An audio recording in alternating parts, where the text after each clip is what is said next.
Turabashimira cyane kuba mudukurikiye kuri Kigali Pome. Ubu ngubu tugiye kureba uburyo ushobora kurinda umutekano kuri Metamask yawe. Ko Metamask yawe urayizi ko ari wallet, Metamask wallet,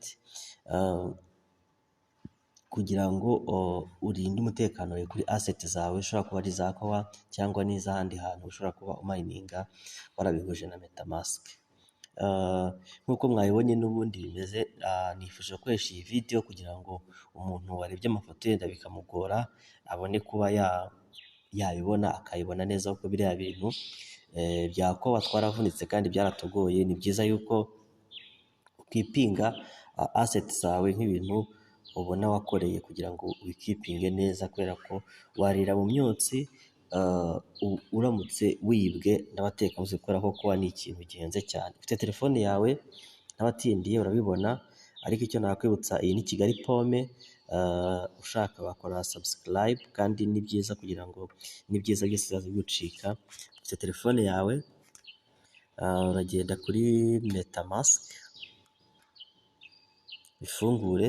Telefone iragusaba gukoresha patena cyangwa fingerprint, cyangwa yenda birasaba gukoresha password, kuko Metamask ikenera password, kandi password urayizi ko Metamask ni iyawe. Hanyuma Metamask irabifunguka, kandi bino birasaba internet. Iyo ufite internet nkeya bigenda gake, ufite internet yihuta nabyo birihuta.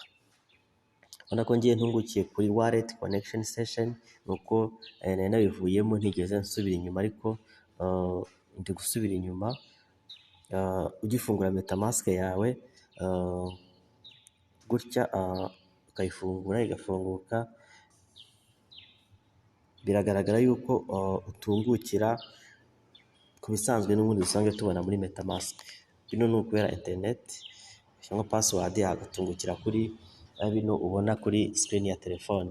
Ukibona gutya, urajya hano mu nguni hejuru, hari uturongo dutatu, ni mu nguni y'ibumoso, uhakore.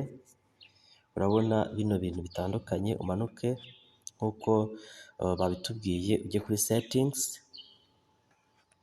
Urabona mu biriya bintu bitandukanye, noneho scrollinga umanuke ujye kuri experimental. Hano koreho, ubonamo Metamask SDK connections, clear all Metamask SDK connection. Uraza hano kuri clear all Metamask SDK connection. Hano urabona bino clear all Metamask SDK connection, clearing.